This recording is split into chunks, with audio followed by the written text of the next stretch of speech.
Hello guys, hello sa mga Aquarius. Aquarius, this is for you. Sa natitirang araw ng September 2025,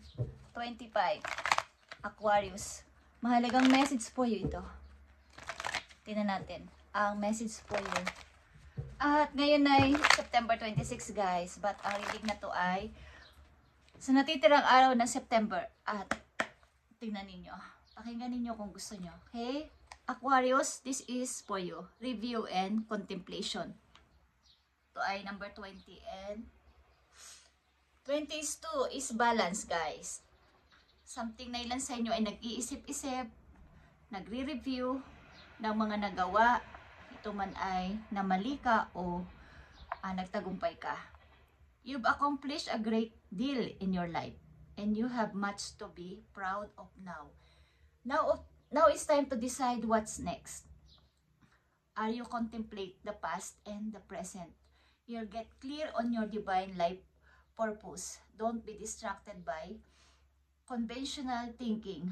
Be the real you. Okay? Magpakatotoo ka sa ngayon na marami ka nang na-achieve sa buhay. Marami kang nagawang hindi mo nabibigyan ng pansin na ikaw yung, kumbaga maging proud ka sa yung ginawa kahit na hindi ka nagtagumpay. Sapagkat ginawa mo yun ng may buong puso. Ginawa mo yun ng totoo.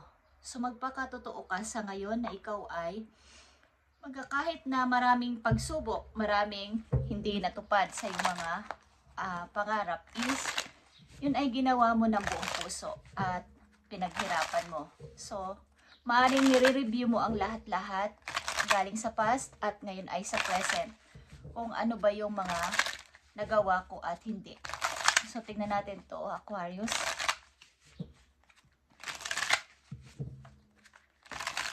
Ito yung time ngayong katapusan ng September or pagpasok ng October na ano ba yung susunod kong gagawin. Ano ba yung susunod kong project. Ano ba yung susunod kong paplanuhin. Okay, Aquarius. Tingnan natin to. Guys, natitirang araw ng September para sa mga Aquarius. Mga naiisipan nyo at mga plano nyo maybe. At mga naiisip nyo. Okay, andito yung pagdududa sa sarili. Four of Cups. At paninimbang sa gitna. Maaring may sitwasyon kayong pinaninimbangan sa kasalukuyan at nagre-reflect yung past. Kung paano nyo ito pagdidesisyonan is nahihirapan kayo. Okay? Maaring may kinalaman din to sa pag-ibig. Meron sa inyong gustong kumbaga may nagme-message sa inyo.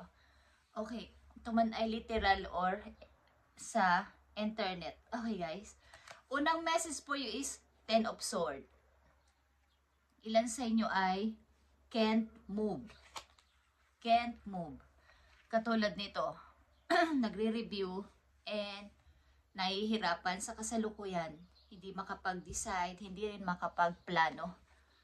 At nandito ang Queen of Pentacles guys and reverse.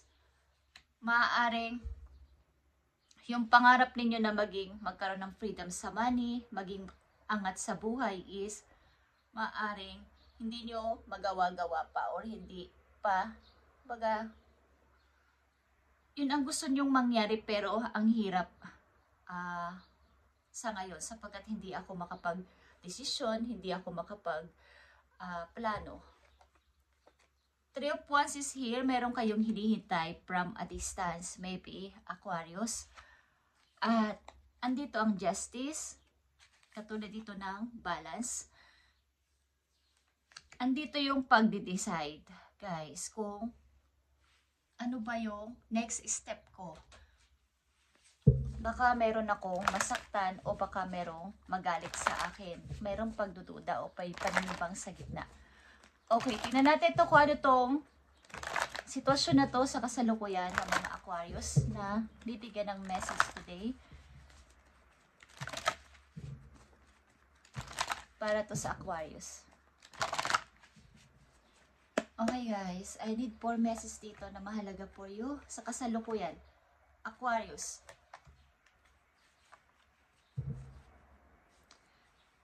Okay, maaring mayroong lalayo sa inyong person at ang hirap magdesisyon kung ito ba ay tuluyan ko ng papalayain or nandito pa din ako naka-stuck at nandun sa kanya yung attention ko. Contemplation is here again, guys. Meron talagang pag-iisip-isip at may pagkonting, kumbaga ito ay galing sa nakaraan maybe na gusto nyong mag-move na, but andito yung mga memories, andito yung alaala, andito yung mga pictures niya, yung mga gandang alaala namin is nandito. Okay, may dalawa ka ditong contemplation at ito ay something na talagang pagre-review galing sa past at sa inyong present. Sabaga, kailangan nyong maging clear ang inyong mind para sa divine purpose nyo. Ano ba talaga yung hinahanap ko sa buhay? Ano ba talaga yung dapat kong pasimulan na? Okay. Huwag kang magpa-distract sa mga gumugulo sa isip mo sa kasalukuyan. Aquarius, be the real you. At nandito yung King of Coins, guys. Andito ang King and Queen of Coins, Aquarius. Maring dealing ka sa Capricorn, Virgo. Ito ay patungo sa iyong tagumpay. Kung naka-reverse ang Queen of Pentacles dito, you as your King of Coins, King of Pentacles is kailangan mo ng kumilos para sa iyong sarili. Para umunlad ka ulit, mag-grow ulit sa buhay. At yan guys, mag-decide sapagkat ang tagal mo nang na-stuck, kailangan mong lumingon sa pintuan na nakabukas na for you. Binuksan ni God for you para sa bago mong pag-i-start sa buhay. Maring kayo ay nahiwalay sa inyong minamahal or nahiwalay sa inyong asawa, kinakasama. Ito na yung tamang time to maggumawa ng aksyon para lumingon sa bagong pintuan na magbubukas para sa iyo. O nakabukas na kaya lang ay ayaw mo pang pihitin yung siradora para makita mo yung pag bumukas yung pintuan na yun may light. Makikita mo may pag-asa pa pala. Okay, Aquarius. At nandito ang Princess of Coins. Ito is all about sa mga coins sa iyong career ito na kailangan mong sumubok ulit. Kailangan mong gumawa ulit ng aksyon o next step para sa iyong pag-unlad. Huwag kang naka-stuck dyan na maaring kabiguan ito. Maaring mga naudlot na pangarap or naudlot dahil sa isang tao na sa huli din is iniwan kayo sa ere. Okay? Aquarius, din pa natin ang message for you. Ito ay paalala or advice for you sa sitwasyon mo sa kasalukuyan. Nandito yung contemplation. Ibig sabihin, pag-review, then galing sa nakaraan at sa inyong present, na kailangan mong malaman o magising ka na meron ka pang purpose para kumilos ulit, gumawa ulit ng paraan para sa iyong pag-unlad. Kung kayo ay nawala ng ipon dahil sa sitwasyon o sa connection, sa love or sa ano man ang sitwasyon nyo is may panahon pa para gumawa ulit ng bagong hakbang. Guys, okay Aquarius, tingnan natin ang message po you. Nandito ang eagle, okay, ito ay agila or ito ay vision. Ito yung time to look inward in an attentive eye. Allow your heart to guide you and opportunities you never dream where possible will present themselves when you least expect it. Get ready for greatness. Sabihin, allow your heart to guide you. Ang opportunities mo ay matutupad ito at posibleng matupad talaga. At huwag kang mag-expect ng, kumbaga, pabayaan mong dumalo yung agos ng sitwasyon ay sundin mo, huwag mong kontrahin, at maging ready ka sa magandang mangyayari sa'yo sa kasalukuyan. Okay, ito ay something na kayo ay ginigising ng inyong mga guides na may panahon pa, Aquarius, na bumangon ka ulit. May panahon pa na ikaw ay mag-start ulit kung ikaw ay napiko or hindi nagtagumpay sa mga plano mo dati. Isang mahalagang message pa po yun. Kailangan mong mag-plan, adapt, and above all, have the patience to see your dreams manifest.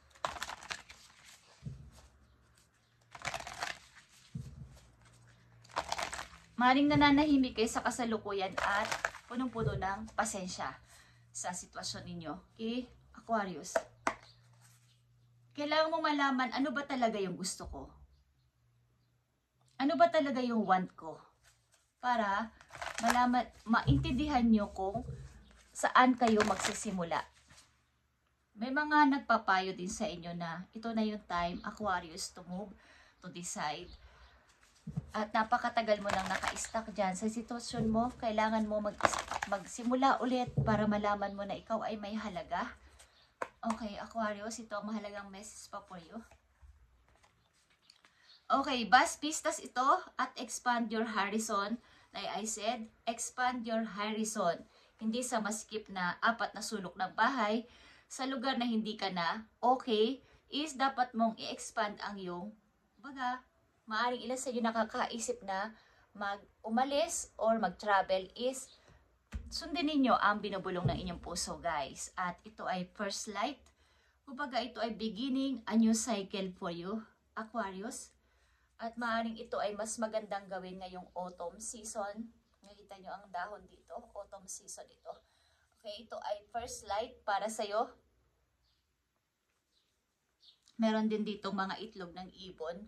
At ito ay bagong pasimula. Okay, pag ito ay naging baby. Okay, first light. Bago ulit. Pagre-restart ulit sa buhay. Okay, Aquarius, ito ang inyong message today sa natitirang araw ng September at ito ay ngayong September 26.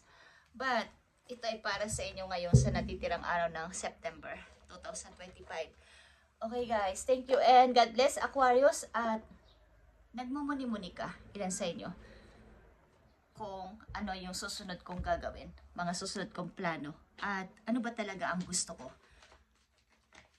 Kailangan maging clear ang inyong utak dito kung anong gusto ninyo at darating ang napakagandang mga opportunity. Guys, wag na kayong magduda. Maaring may gusto sa inyo at gusto mag-message, something guys, talaga, dumarating ulit o darating ulit ang, ito ay wheel of fortune. Opportunity, may mag-a-appear sa inyo. Ngayong araw na to o sa mga susunod na araw. Thank you, Aquarius, and God bless.